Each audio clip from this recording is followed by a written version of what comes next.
Hello friends, आज का अपना टॉपिक है मेंस्ट्रुअल साइकिल।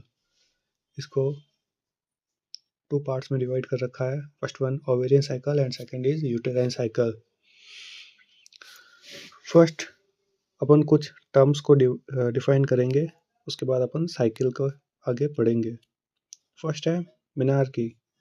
अब फर्स्ट मेंस्ट्रुअल साइकिल जो होता है उसको मेनार्की कहते हैं, यानी कि प्यूबर्टी के बाद जब पहली बार मेंस्ट्रुअल साइकिल आता है उसको अपन क्या बोलते हैं, मेनार्की। वह होता है 13 to 15 year of the age, यानी कि 13 से 15 साल तक की एज पर जब फर्स्ट मेंस्ट्रुअल साइकिल आता है तो उसको अपन मेनार्की बोलते हैं। सेकंड टर्मिनोलॉजी है मेनोपॉज, यानी कि permanent stoppage of the menstrual cycle is known as a menopause, यानी कि एक ऐसी एज जिसके बाद मेंस्ट्रुअल साइकिल परमानेंट बंद हो जाता है उसको अपन मेनोपॉज बोलते हैं। मेनोपॉज की एज होती है 45 to 55 year of the age. Next terminology है रिप्रोडक्टिव एज। इसको अपन पढ़ते हैं पहले। The age between the menarche and the menopause in which period of a woman become pregnant and bearing a child example is known as a reproductive age, यानी कि menarche से लेके मेनोपॉज तक के बीच की वो एज जिसके अंदर एक वुमन, एक महिला जो प्रेग्नेंट हो सकती है और एक बच्चे को जन्म दे सकती है, रिप्रोडक्टिव एज कहलाती है। नेक्स्ट रिप्रोडक्टिव एज जो है वो 15 से 45 ईयर के बीच तक की होती है नॉर्मली। उसके बाद है नॉर्मल मेंस्ट्रुअल साइकिल की ड्यूरेशन कितनी होती है, 28 डेज की। लेकिन मेंस्ट्रुअल साइकिल है वो कभी कभी वेरीज भी करती है डिफरेंट डिफरेंट कंडीशंस में। नॉर्मली 24 से 36 डेज तक की भी हो सकती है, यानी कि मिनिमम 24 डेज तक की भी हो सकती है और मेंस्ट्रुअल साइकिल, और मैक्सिमम 36 डेज तक की भी हो सकती है।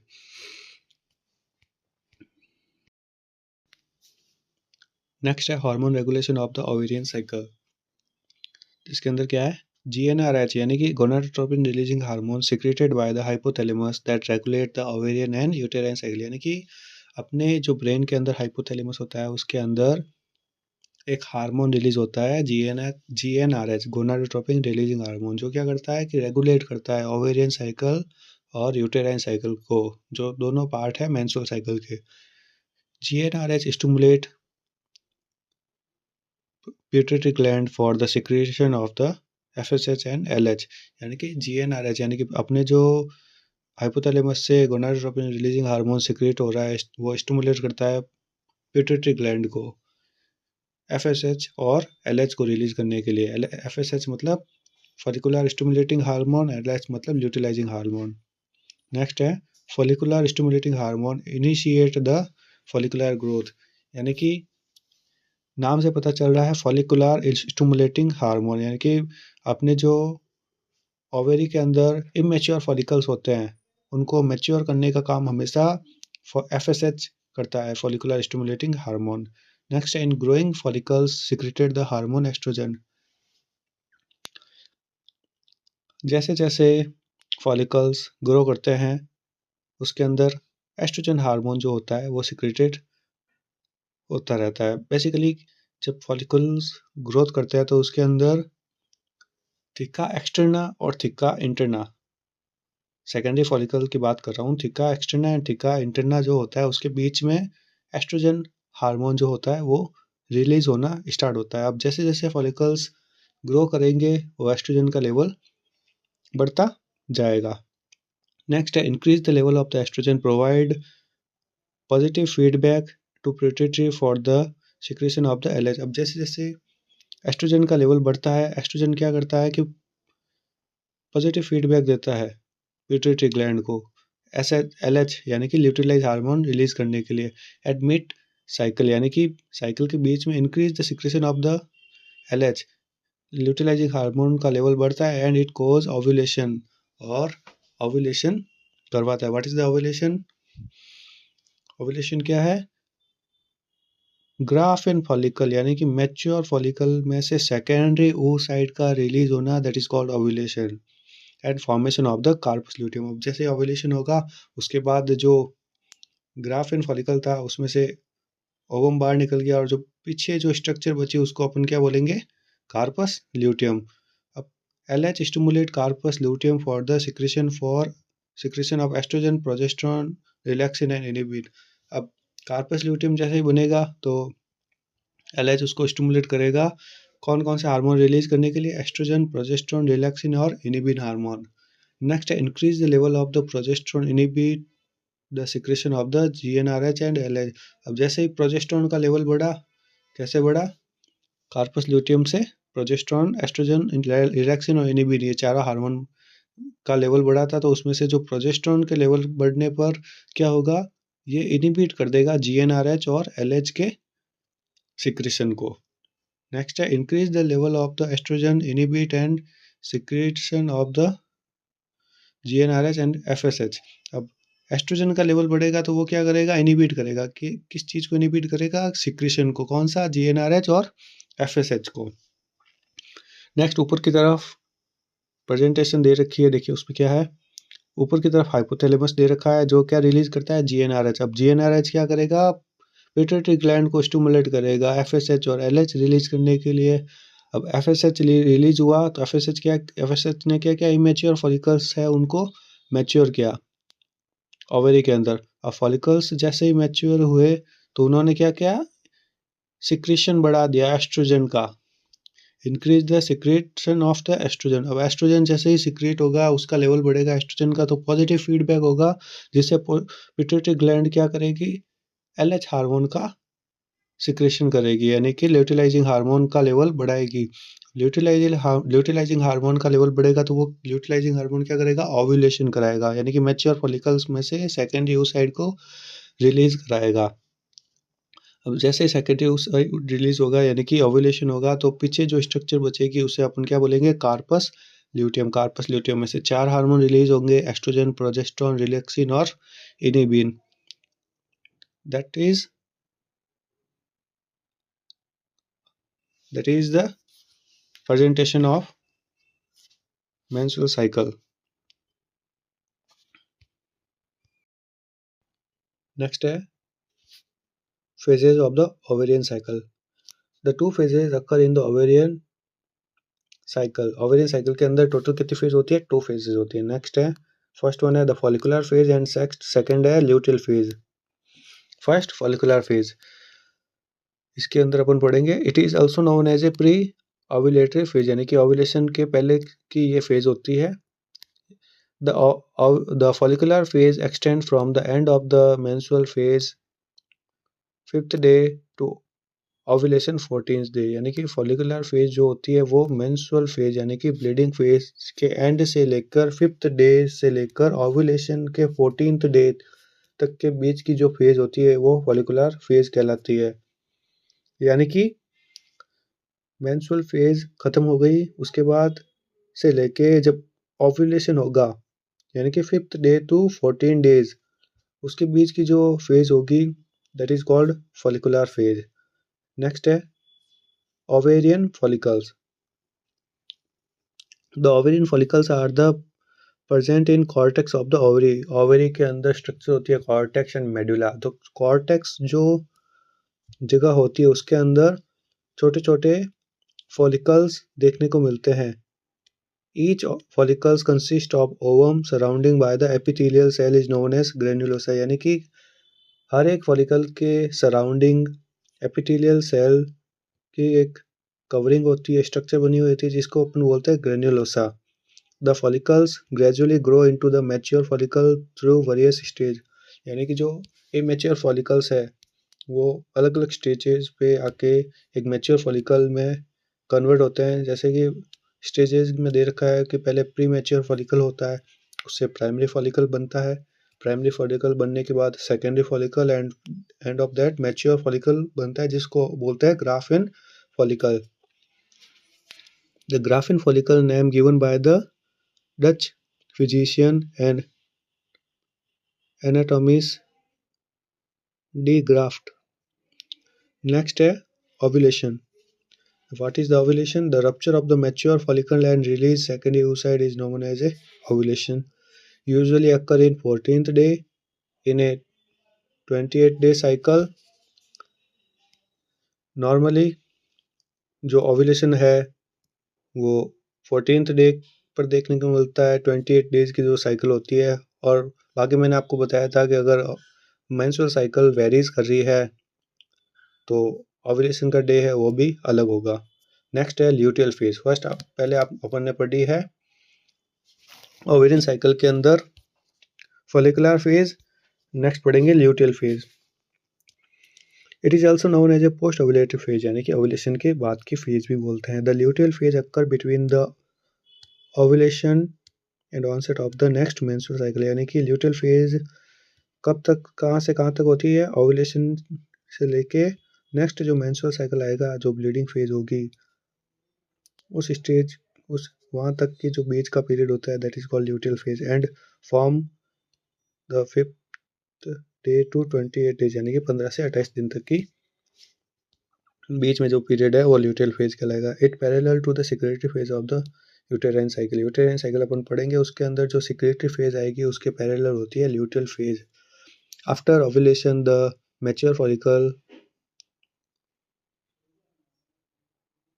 After ovulation, the mature follicles collapse and basement membrane, granulosa and theca interna break down. Ovulation के बाद में क्या होता है कि जो mature follicles होते हैं वो collapse हो जाते हैं and basement membrane and granulosa and theca interna break down हो जाती है। theca interna mix with granulosa and the formation of the corpus luteum, यानी कि ovulation के बाद में जो ये basement membrane है, theca interna है और ग्रैनुलोसा है, वो सारे ब्रेक डाउन हो जाते हैं, मिक्स हो जाते हैं और एक स्ट्रक्चर बनाते हैं जिसको बोलते हैं corpus luteum. The corpus luteum secreted the oestrogen, progesterone, relaxin and inhibin under the influence of the luteinizing hormone. मैंने आपको ये बताया था कि कार्पस ल्यूटियम वो 4 हार्मोन का रिलीज करती है, एस्ट्रोजन, प्रोजेस्टेरोन, रिलैक्सिन और इनिबिन का। नेक्स्ट है life span of the corpus luteum. Corpus luteum का जीवन काल कितना होता है? The life span of the corpus luteum depend on the 2 factor. Corpus luteum का लाइफ स्पैन है वो 2 फैक्टर पे डिपेंड करता है। फर्स्ट वन है the secondary oocyte not fertilise. अगर if secondary oocyte not fertilise, secondary oocyte अगर fertilise नहीं होगा तो ओवम या फिर जो सेकेंडरी oocyte फर्टिलाइज नहीं होगा तो क्या होगा, corpus luteum of life cycle at 2 week की हो जाएगी। कहने का मतलब है कि अगर ओव्यूलेशन होने के बाद सेकेंडरी oocyte जो ओवम है वो किसी स्पर्म से फर्टिलाइज नहीं होगा, आगे का प्रोसेस नहीं होगा, तो उस टाइम कार्पस ल्यूटियम का जो लाइफ स्पैन रहेगा वो हमेशा 2 वीक का रहेगा। और the degenerate corpus luteum is known as a corpus albicans. और जब कार्पस ल्यूटियम डीजनरेट होगा तो उसको और दूसरे नाम से जाना जाएगा, that is corpus albicans. When carpus luteum degenerate as a result, decrease estrogen and progesterone and inhibin due to the negative feedback increase the secretion of the LH and FSH। वो फिर वापस उल्टा नेगेटिव फीडबैक चलना start हो जाएगा। जैसे ही corpus luteum degenerate हुआ तो एस्ट्रोजन, प्रोजेस्टेरोन, रिलैक्सिन, इनिबिन का लेवल कम हो जाएगा और इनका लेवल कम होते ही FSH और LH का लेवल बढ़ जाएगा। और अगर सेकेंडरी oocyte फर्टिलाइज होता है, सेकेंडरी oocyte फर्टिलाइज होता है स्पर्म से और जाइगोट बनाता है, it rescue the corpus luteum, इसे कार्पस ल्यूटियम, जिससे कार्पस ल्यूटियम बच जाता है। फॉर्म डीजनरेशन से कार्पस ल्यूटियम बच जाता है। और किससे बचता है, कौन बचाता है? By SCG hormone, human chorionic gonadotropic hormone है, वो कार्पस ल्यूटियम को डिजनरेट होने से बचा देता है। SCG is produce by the chorion, और एससीजी कहाँ से प्रोड्यूस होता है? Chorion of the embryo beginning 8 days after the fertilization, यानी कि फर्टिलाइजेशन के 8 दिन बाद जब कोरियन बनता है उससे रिलीज होता है Korean, human chorionic hormone SCG that protect the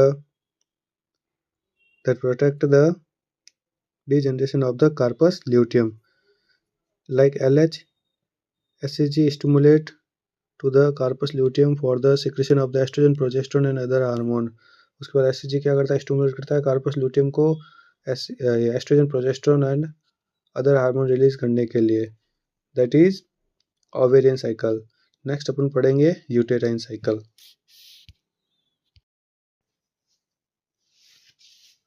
next है यूटेराइन साइकिल या यूटेराइन फेज। इसके अंदर 3 फेज देखने को मिलती है, menstrual phase, proliferative phase and secretory phase.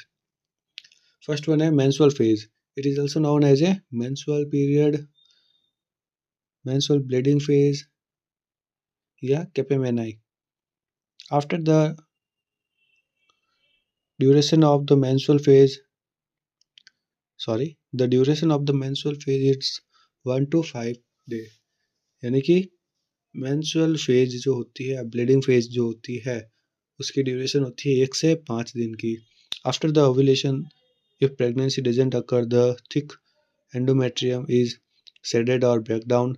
अगर ओवुलेशन के बाद प्रेगनेंसी कंसीव नहीं होती है तो थिक जो एंडोमेट्रियम होती है वो शेडेड और ब्रेक डाउन हो जाती है. The shaded endometrium along with mucus, tissue fluid and blood around 50 to 100 ml. मतलब कि जो शेडेड एंडोमेट्रियम होती है उसके साथ म्यूकस, थिक फ्लूइड और ब्लड जो होता है वो लगभग 50 से 100 ml होता है. Expel out through the vagina, vagina से एक्सपेल आउट हो जाते हैं, बाहर आ जाते हैं. This process is known as a menstruation. Thickness of the endometrium is 2 to 5 mm. Endometrium की थिकनेस होती है 2 से 5 mm. Changes in endometrium during the menstrual phase, और मेंस्ट्रुअल फेज के दौरान जो एंडोमेट्रियम जो होती है उसके अंदर चेंजेस देखने को मिलता है. Due to corpus luteum degeneration, corpus luteum के डीजनरेशन के कारण decrease the estrogen and progesterone, as a result increase the secretion of the prostaglandin. Corpus luteum का डीजनरेशन हुआ तो एस्ट्रोजन प्रोजेस्टेरोन का लेवल कम हो गया, जिससे प्रोस्टाग्लैंडिन जो होता है, न्यूरोट्रांसमीटर है प्रोस्टाग्लैंडिन, उसका लेवल बढ़ जाता है. Prostaglandin close the uterine spiral arterial contraction. Prostaglandin के कारण हमेशा कॉन्ट्रैक्शन देखने को मिलता है. कहाँ पे? यूटेराइन स्पाइरल आर्टेरियल्स के अंदर.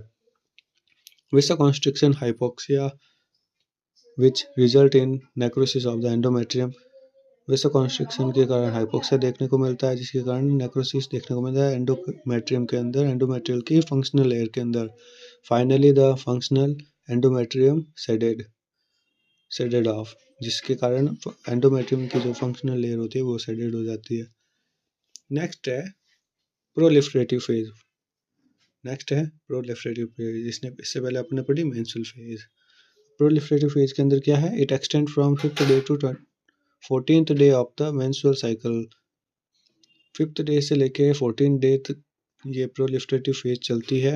It means that occur between the day when menstruation stop and the day of ovulation. Menstruation जहाँ पे स्टॉप हुआ था और जिस दिन ओवुलेशन हुआ उसके बीच की जो फेज होती है प्रोलिफरेटिव फेज कहलाती है. It correspond to the follicular phase and ovarian cycle. Equal होती है, कोरेस्पॉन्डेड होती है किसके? जो ओवेरियन साइकिल थी उसमें जो फॉलिकुलर फेज थी उसके कोरेस्पॉन्डिंग होती है यूटेरियन साइकिल की proliferative phase. Changes in endometrium during the proliferative phase. Endometrium में चेंजेस देखने को मिलता है प्रोलिफरेटिव फेज के दौरान. Increase the secretion of the estrogen by growing follicles that cause multiplication of the stratum bacilli and produce new stratum bacilli because of hypertrophy and hyperplasia. Estrogen के secretion से जो follicles, oestrogen के secretion के कारण multiplication होता है stratum bacilli के अंदर और न्यू स्ट्रेटम बेसिलाई बनाते हैं, जिससे हाइपरट्रोफी और हाइपरप्लेसिया देखने को मिलता है. What is the hypertrophy? Increase the size of the cell. And what is the hyperplasia? Increase the number of the cell. The thickness of endometrium 4 to 10 mm. Endometrium की thickness 4 से 10 mm तक बढ़ जाती है. नेक्स्ट है secretary phase. Secretary phase के अंदर क्या है? The secretory phase extend from 15th to 28th day, यानी कि ओवुलेशन के बाद से लेके लास्ट जब नेक्स्ट मेंस्ट्रुएशन स्टार्ट नहीं होगा उससे पहले तक की जो स्टेज होती है that is called secretary phase. It means it occur between the day of ovulation and the day when menstruation of next cycle start. मैंने आपको ये बताया ओवुलेशन के बाद से लेके नेक्स्ट मेंस्ट्रुएशन जब स्टार्ट होगा उसके बीच की जो स्टेज होती है that is secretory stage. It correspond to the luteal phase of the ovarian cycle. ovarian cycle के corresponded, ovarian cycle में जो luteal phase होती है उसके corresponding होती है कौन सी? secretory phase.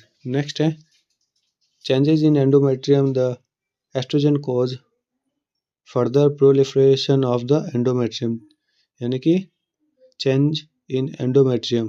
The estrogen cause further proliferation of the endometrium, यानी कि एंडोमेट्रियम जो होती है उसके अंदर प्रोलिफरेशन देखने को मिलता है। The endometrium thickness 12 to 18 mm, जो एंडोमेट्रियम की थिकनेस होती है वो 12 से 18 mm हो जाती है। That is all about the menstrual cycle. Thank you.